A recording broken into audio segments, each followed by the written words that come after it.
আসসালামু আলাইকুম প্রিয়তমা বন্ধুরা, কেমন আছো তোমরা? আশা করি ভালো আছো। অনেকদিন পরে এই রাস্তা দিয়ে আসছি। আমরা ঢাকা ছেড়ে দিব, তার 2 দিন আগে আসছি যে একটু আমার বিড়ালের মাছ শেষ হয়ে গেছে, মাছ আনার জন্য আসছি। এখন এই চটপটিওয়ালাকে দেখে আর লোভ সামলাতে পারিনি। উনি এত মজার একটা ঝালমুড়ি বানায়, ঝালমুড়ি চটপটি অনেক কিছু উনি বানায়, কিন্তু আমার কাছে ওনার এই ঝালমুড়িটা এত মজা লাগে। আমি যখনই এই রাস্তায় যাই আমি এই ঝালমুড়িটা মিস করি না, একদমই মিস করি না। আপনারা যদি খেতে চান তাহলে মিরপুর 13-তে মসজিদের সামনে বড় বাজার, এখানে চলে যাবেন। চলে গেলে এই চাচাকে দেখতে পারবেন। উনি অনেক সুন্দর মজাদার ঝালমুড়ি বানায়। দেখুন ওনাদের টেকনিকটা কি দেখছেন? প্লেটের যাতে ধোয়া না লাগে এই জন্য পলি দিয়ে রাখছে। আমরা খেয়েটে প্লেটটা দিব, উনি পলিথিনটা ফেলে দিবে, শেষ। আর ধোয়াও লাগবে না, কোনো কিছু করা লাগলো না।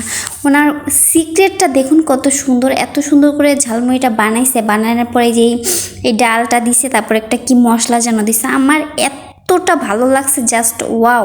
আমি আসলেই খাই।